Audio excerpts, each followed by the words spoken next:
it's quite uncertain how this will play out in Jack Smith's special counsel indictment of former President Trump. We're going to hear a lot about the difference between official and personal acts. I'll give you an example of each one. There are some things that are clear. For example, if the president orders, that Osama bin Laden, a terrorist, is killed, the next president can't prosecute him for a crime, all right? Because that was an official act on behalf of the American people that he has the commander-in-chief authority to pursue. That's an official act. A personal act would be, let's say that he robbed a store. That would be a personal act. And took the money to pay for something. In between, however, is a hypothetical raised in the court below and raised by the dissenting justices, which is, what if he orders SEAL Team 6 to kill his political opponent? Now, that just ordering SEAL Team 6 may look like an official act, but he's doing it for a personal reason. The Supreme Court appears to say that the personal reason does not matter. And that has gotten people very concerned. Now, and that's what elicited dissenting voices that, in fact, the opinion would, in fact, license insurrection. It would license a coup.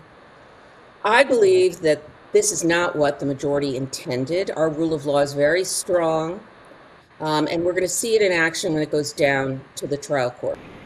So I find it interesting, you mentioned it on the January 6th riot, where the courts would have to decide where they stand with regard to official acts or personal acts as he's campaigning or not. Of course, if you're the President of the United States and you're campaigning to be reelected, it seems, well, you can make the argument from a layman's term, well, that's still an official act.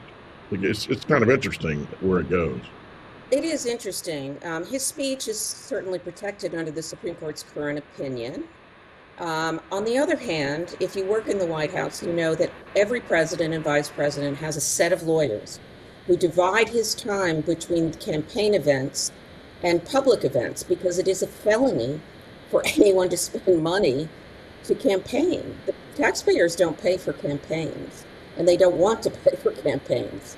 So that's an additional wrinkle here. I'm not so sure the Supreme Court was aware of that. But we'll see what happens in the trial court as they deal with this, because you've just raised one of the questions. Were those speeches in some way official? Now, it would be interesting to see how the Trump White House actually classified that event.